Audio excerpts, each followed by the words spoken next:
Ashley and the LSAT Virus, an LSAT Unplugged story. Written by Steve Schwartz. Narrated by Tegan McKenzie.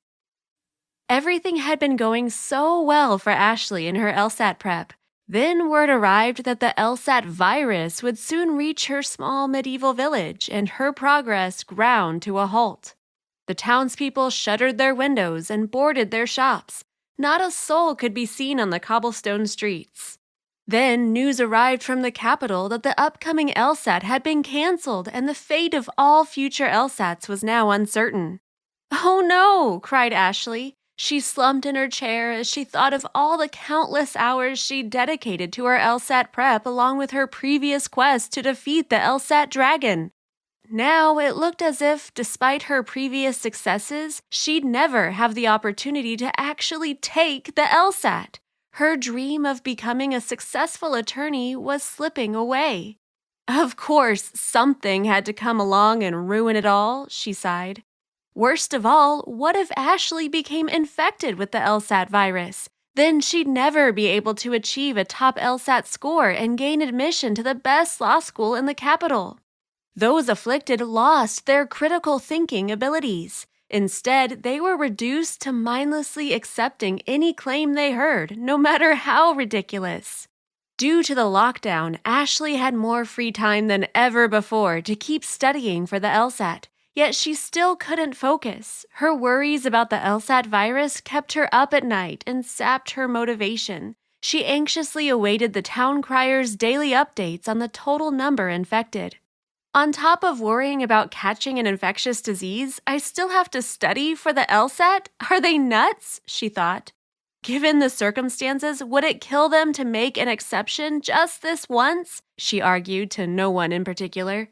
Alas, most law school admission policies remained unchanged, and LSAT after LSAT was canceled as the LSAT virus infected more of the population each day. It soon became a full-blown plague. Ashley cried, "I can't take the LSAT online. I don't have a computer. They haven't even been invented yet." Ashley spent an increasing amount of time hiding under the covers, doing nothing at all except waiting for the next news update. She was afraid things would never return to normal. How had everything come crashing down so fast? As the days dragged on, Ashley's LSAT progress slowed to the point that she wasn't even opening her books anymore. Then, one afternoon, the wizard appeared at her window wearing an N95 mask. Shocked, Ashley whispered, "What are you doing here? There's a shelter-in-place order. You should be at home. Plus, you're quite old, and they say the LSAT virus affects the elderly more than anyone else." "I was worried about you," he explained. "We haven't been able to meet to continue your training. How's your LSAT prep coming along? Have you been following the study plan as we discussed?" "Yes," she lied. She'd been thinking about the LSAT. Did that count? "What's the contrapositive of if the LSAT goes forward, the plague must be over?" he inquired. If the LSAT doesn't go forward, the plague must be continuing," she replied. "Wrong. That's the negation of the original, not the contrapositive. There are several factors that could prevent the LSAT from going forward, such as an earthquake, a tsunami, or any number of other things. Have you actually continued your studies, or are you lacking motivation because you don't know when you'll be able to take the LSAT in person again?" "Okay, maybe I haven't been studying as much as I should," she admitted. "But how am I supposed to stay motivated when there's so much uncertainty? I also have to worry about stockpiling food, medicine, and toilet paper in case I get infected." The wizard looked around her room at the cases of toilet paper stacked floor to ceiling. "Are you sure you need all those? I haven't been able to find any for weeks." Ashley handed him a 4-pack of toilet paper through the window, which he gladly took with a gloved hand. "Thanks," he said. "As for the LSAT, you'll take it eventually, and when you do, I want you to be ready for it, regardless of the format." "Why don't they just make a decision on all future test dates already?" Ashley complained. "And if they're going to do it online now, why don't they just always make it online?" "Well, first off, we're probably living sometime in the 1300s, and the internet doesn't exist. You know that. He glanced around, then lowered his voice to a whisper and said, "Between you, me, and the toilet paper, my crystal ball showed me that LSAC didn't even adapt the LSAT to a digital format until 2019, so I wouldn't count on it being available online 24/7, 365 during our lifetime." Ashley rolled her eyes and groaned.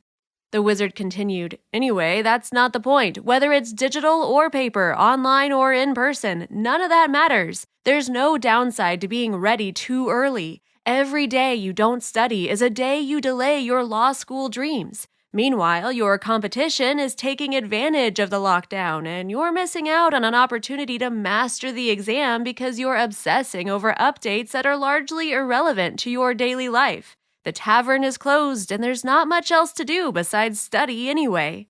The wizard looked past Ashley, and his gaze fell upon the enormous stack of toilet paper rolls behind her. Locking eyes with the scholar, he quipped, "Or maybe you're having too much fun building a fort with all that toilet paper?" "It was good for the gram," she said.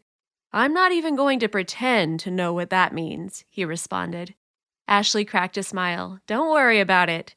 My point is, these are skills you don't forget. As long as you want to go to law school, the LSAT is the best way to get there. You have the ability to conquer this exam. I've seen it. You've defeated the LSAT dragon, so I know you can do this. If you take some basic precautions, you can probably avoid the LSAT virus."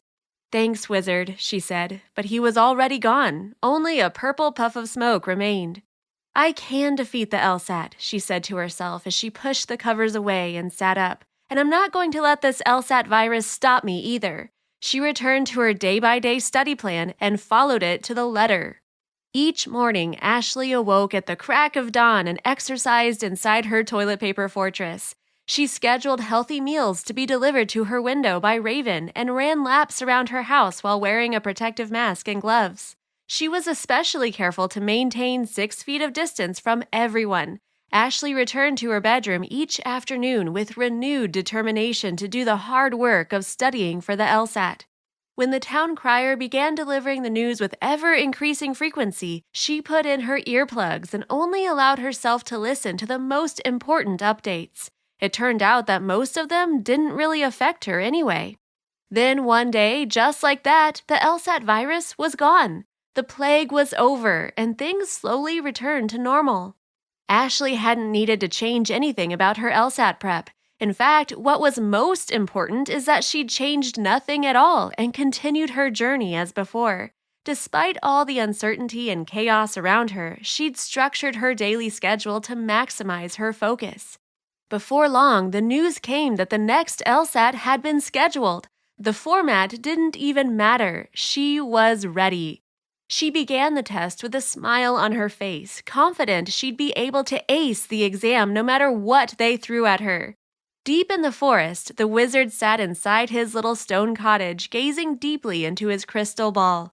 "Ah, I see you're going to do just fine, Ashley. You got this."